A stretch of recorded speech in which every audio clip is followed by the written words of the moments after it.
O presidente Lula participou hoje da comemoração pelo Dia do Diplomata no Palácio Itamaraty. O presidente destacou que o Brasil tem a capacidade de liderar uma transição energética no mundo e que busca diálogo com todos os países. Repórter André Anelli chegando e acompanhou, claro, esses eventos, traz as informações. Lula se pronunciou sobre as guerras na Ucrânia e em Gaza. É isso, André? Boa noite, bem-vindo. É isso mesmo, Thiago. Muito boa noite para você, boa noite a todos ligados aqui no Jornal Jovem Pan. O presidente Lula afirmou que o Brasil não pode tomar partido na guerra entre a Rússia e a Ucrânia e que os dois países que agora pedem diálogo com o Brasil deveriam ter conversado antes de a guerra acontecer. Lula se referia aos recentes posicionamentos do presidente da Ucrânia, Volodymyr Zelensky, que pediu que o governo brasileiro visite a Ucrânia por conta de uma suposta posição pró-Rússia por parte do Brasil. Por outro lado, o presidente russo, Vladimir Putin, citou o Brasil, junto com a China e com a Índia, como possíveis mediadores para a paz. Lula reafirmou neutralidade nesse impasse e disse que o mundo nunca viu o Brasil com tanta importância, também por conta da transição energética para matrizes sustentáveis. Com que essa coisa da transição energética seja para nós um novo momento do Brasil se desenvolver, do Brasil crescer, do Brasil se apresentar ao mundo de cabeça erguida, sem complexo de vira-lata, sem complexo de inferioridade. Por isso é importante o Brasil não participar da guerra da Ucrânia e da Rússia. Por isso é que é importante o Brasil dizer que nós queremos paz, nós não queremos guerra. Aqueles que querem conversar conosco agora poderiam ter conversado conosco antes de começar a guerra. Esse discurso do presidente foi durante a cerimônia de formatura dos novos diplomatas do Instituto Rio Branco, no Palácio do Itamaraty, sede do Ministério das Relações Exteriores.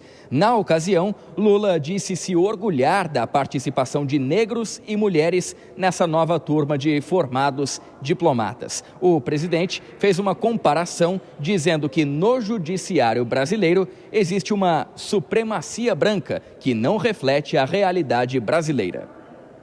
Esses dias eu fui na posse de um ministro num tribunal. Era uma supremacia branca que não tem nada a ver com a realidade brasileira. Não tem nada a ver. Eu dizia que eu não vi nenhum aluno do ProUni naquela posse. Eu não vi nenhum aluno do FIES, ou seja, parecia que era um outro mundo.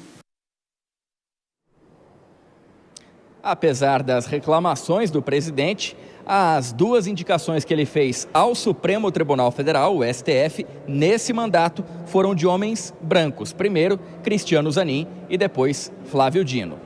Tiago. É isso, a participação do presidente Lula no Dia do Diplomata, e são vários os assuntos. André Anelli de Brasília com as últimas informações. Até mais tarde.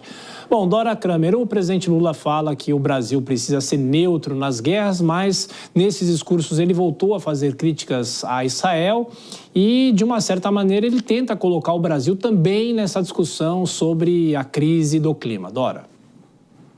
Olha só, tem uma distância grande, né, entre o que o presidente fala e o que acontece na realidade, em todos os aspectos, em todos os assuntos aí abordados. Na questão da transição energética, quando ele e o ministro das Minas e Energias têm uma posição pró-combustível fóssil, pró-petróleo, pró-exploração de petróleo. Na questão das guerras, não preciso nem dizer, né? Porque, evidentemente, quando o presidente tem razão, o Brasil sempre foi conhecido pela sua posição de neutralidade. Mas, em relação às duas guerras, o presidente, sim, fez declarações que o colocaram de um lado.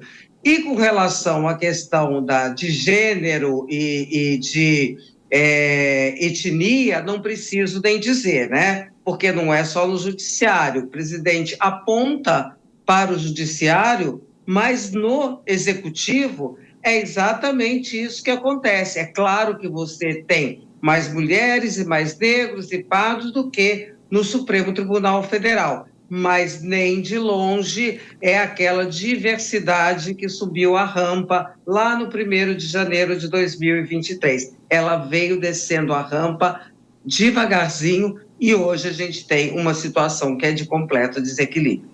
Kobayashi está concordando com a Dora, de qualquer forma, né, Kobayashi? Essa é uma discussão que o presidente trouxe nesse debate sobre a questão de gênero, né, nos poderes, e o Brasil está longe de um avanço em relação a isso, né? Sim, está muito longe em todos os locais de poder, de destaque do nosso sistema público, principalmente. A gente vê no legislativo, a maioria de eleitores são mulheres, mas a gente tem poucas mulheres eleitas, a gente tem muito mais parlamentares do sexo e do gênero masculino. A Dora já bem citou aí a representatividade que, apesar de existir, falta muito no Poder Executivo, né? Quantas mulheres ocupam os ministérios? Quando é para se demitir, quais são os demitidos? São geralmente as mulheres, com exceção agora do ministro Silvio de Almeida. Onde estão os negros nos ministérios? Geralmente em pautas temáticas deste assunto, por exemplo, a ministra da Igualdade Racial, a ministra agora dos Direitos Humanos, mas nos outros cargos de primeiro escalão a gente não vê essa diversidade toda.